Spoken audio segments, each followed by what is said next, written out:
پاکستان قائم ہوئے پورا 1 سال ہو گیا۔ آج کے دن ہم اپنے ملک کی آزادی کی پہلی سالگرہ منا رہے ہیں۔ اس آزادی کے لیے پاکستان کے باشندوں نے نہایت جانفشانی، محنت اور ایثار سے کام کیا ہے۔ کوئی ایسی قربانی نہیں جس سے دریغ کیا گیا ہو۔ اس دوران میں جو کچھ آپ پر گزری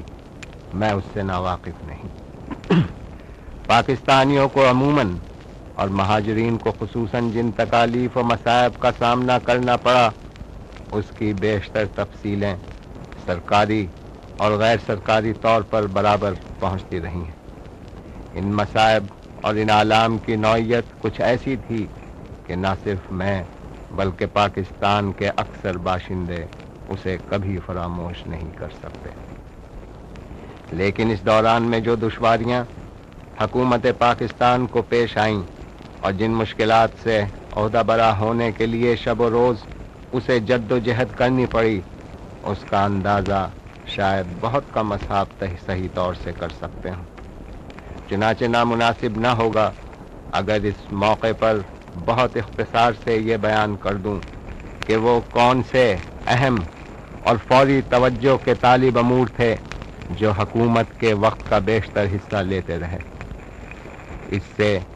انہیں ایک تو حکومت کی کارگزاری کے متعلق سرسری اندازہ ہو سکے گا، اور دوسرے یہ بھی واضح ہو جائے گا کہ حکومت اگر بعض مسائل کو اتنی توجہ دینے سے قاصر رہی جتنی توجہ کے وہ فی الحقیقت مستحق تھے، تو اس کی وجوہ کیا تھی۔ پاکستان قائم ہو چکنے کے بعد حکومت کو جن مشکلات سے دوچار ہونا پڑا وہ 3 قسم کی قرار دی جا سکتی ہیں۔ ایک تو وہ مشکلات جو ایک نئی حکومت قائم ہونے سے پیدا ہونی لازمی تھی۔ ہندوستان کی طرح ہمیں یہ سہولت حاصل نہ تھی کہ پہلی حکومت کے لوگ نظم و نسق سے دستبردار ہو کر خاموشی سے اٹھ کھڑے ہوئے اور نئی حکومت کے لوگوں نے اندر آ کر ان کی خالی کرسیاں سنبھال لیں اور چلتے چلاتے کام کی باغ ڈور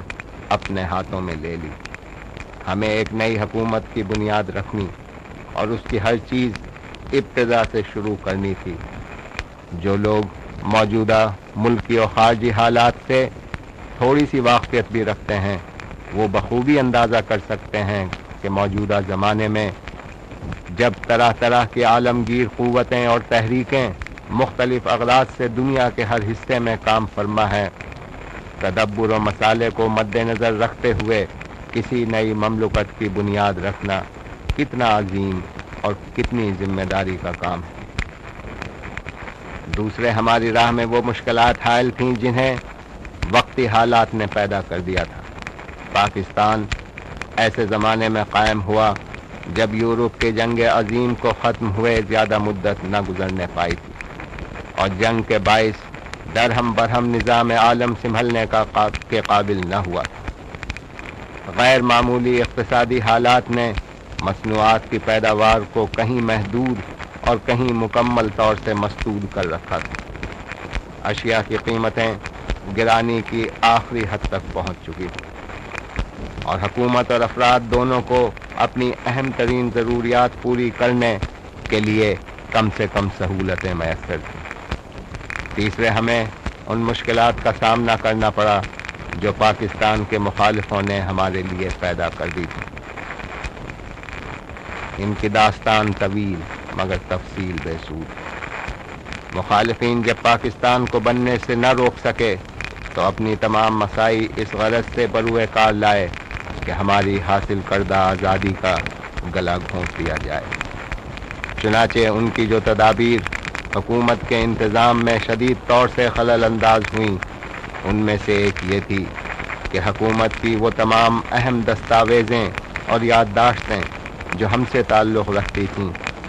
تلف کر ڈالی گئیں، جس کی وجہ سے ہمارے لیے اس کے سوا چارہ نہ رہا کہ سادہ کاغذ اٹھا کر اس پر انصرام و انتظام حکومت کے نقش اثر نو بنائے۔ ان مشکلات کے علاوہ حکومت ہند نے پاکستان سے ایسا طرز عمل روا رکھنا مناسب تصور کیا جسے دوستانہ یا ہمدردانہ کسی صورت قرار نہیں دیا جا سکتا۔ نتیجہ ان تمام مشکلات کا یہ نکلا کہ پاکستان معرض وجود میں آیا تو اس کی افواج غیر منظم تھی، اس کا عملہ غیر منظم تھا، اور اس کی آبادی میں یکایک کئی لاکھ مہاجرین کا اضافہ ہو چکا تھا، جو مشرقی پنجاب اور ہندوستان کے دوسرے حصوں سے پاکستان میں وارد ہو چکے تھے، اور انتظام و انصرام و تنظیم کی مختلف تجاویز کی تکمیل کے لیے حکومت کے پاس مناسب مقدار میں سرمایہ اس لیے موجود نہ تھا کہ ریزرو بینک آف انڈیا نے پاکستان کے حصے کا روپیہ روک لیا تھا۔ یہ صورت حالات اس قدر نازک اور اندیشہ ناک تھی کہ کسی مضبوط سے مضبوط اور تجربہ کار حکومت کو بھی سراسیمہ کر ڈالتی۔ ہمارے دشمنوں نے پاکستان کو درہم برہم کرنے کی جو کوششیں کی،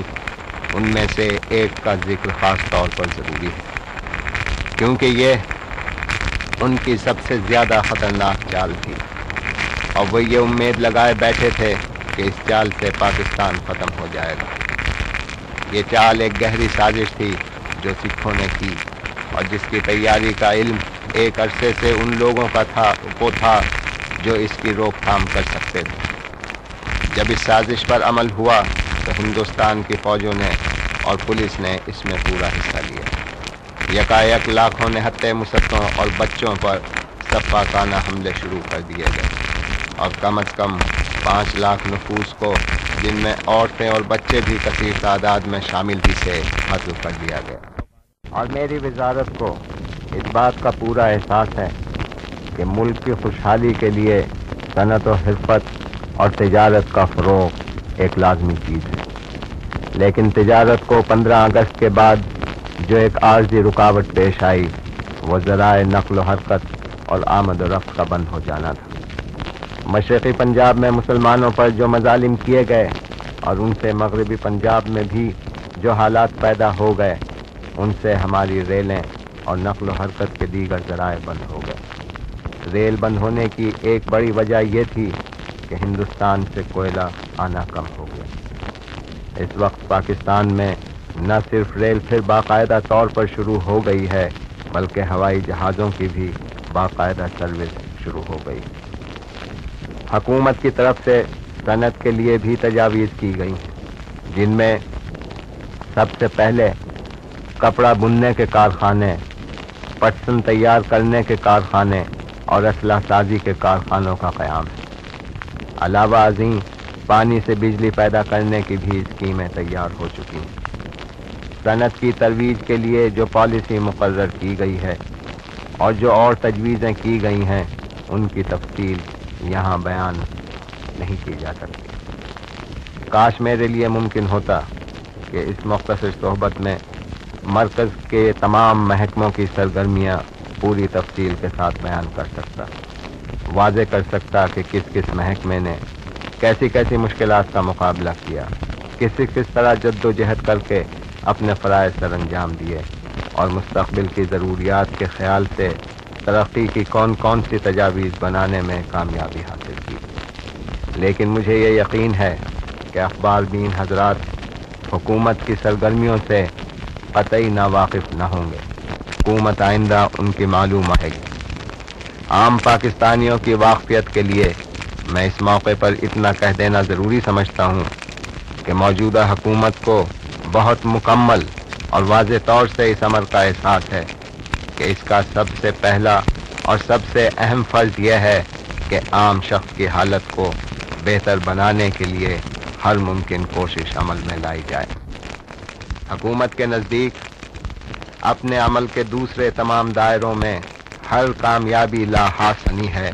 اگر عام پاکستان کی حالت ترقی کے مراحل قابل قدر رفتار سے طے نہیں کرتی۔ مجھے اور میری وزارت کو بخوبی علم ہے کہ پاکستان کے کم تنخواہ پانے والے سرکاری ملازمین اس زمانے میں کس قسم کی مشکلات سے دوچار ہو رہے ہیں۔ آپ یقین فرمائیے کہ وزارت ہر ممکن کوشش اور تدبیر عمل میں لا رہی ہے جس سے عام حالات میں اصلاح ہو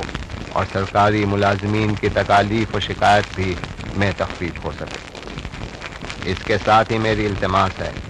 کہ جن حضرات کے دل میں حکومت کے خلاف شکوہ موجود ہے وہ اپنی حکومت کی مشکلات کو نظر انداز نہ فرمائیں، بلکہ ان شکایات اور ان کی وجوہ کو سمجھنے کی کوشش کریں